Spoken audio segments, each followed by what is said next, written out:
Hello there. Did you miss me? I hope you did.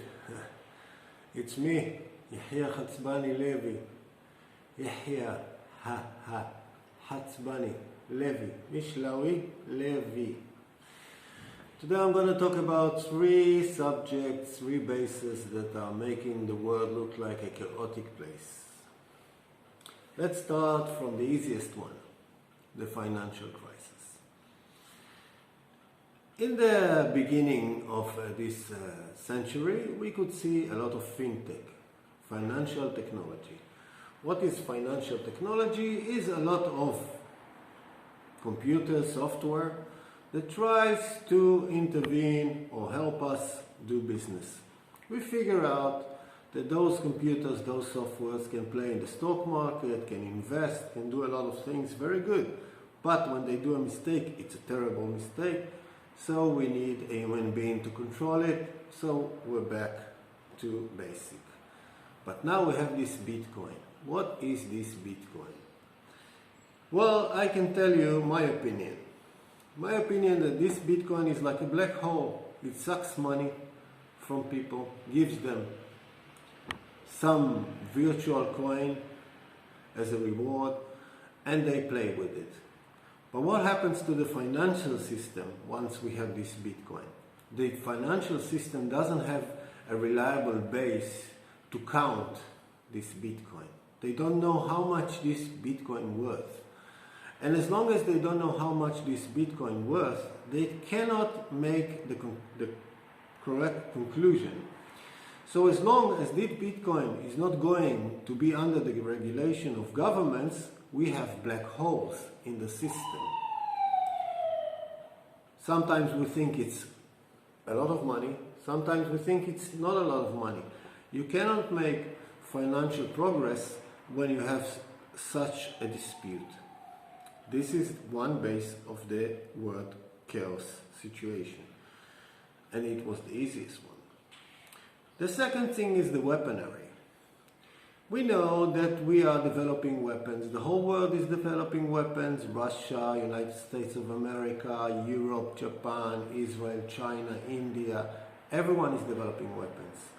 Drones, satellites, whoever, whatever.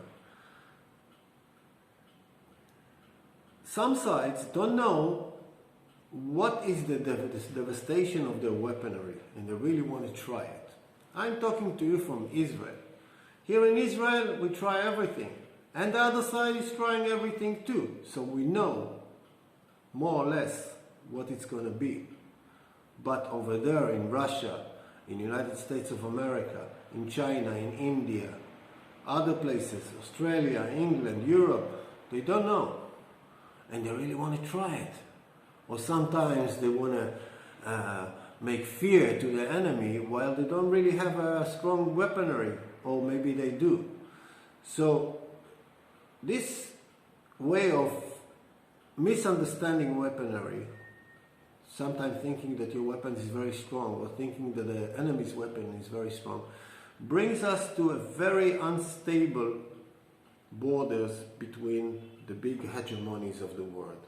This was the second base of the problems that we're having in the world. It was the second easiest, and now to the toughest one, the politics. We all know that after the Second World War, they established the United Nations and they established the General Assembly. In the General Assembly, they have 5 members: France, England, United States of America, Russia, and China. Now, tell me you, are those the 5 bases of the world? No, it's not. It doesn't represent the powers that we have in the world today. I'll give you a small example. Look at South America. Is South America being represented in the General Assembly? No. Africa? No. The Arabs and the Middle East? No. So somewhere there in the establishment of the United Nations, there is something that has to be changed. Many people say it have to be changed, but we must understand that there is a big dispute over the basic of the understanding that we have as a United Nations. So these are the three bases of the chaotic situation that we live in today. This is for me. Have a lovely day.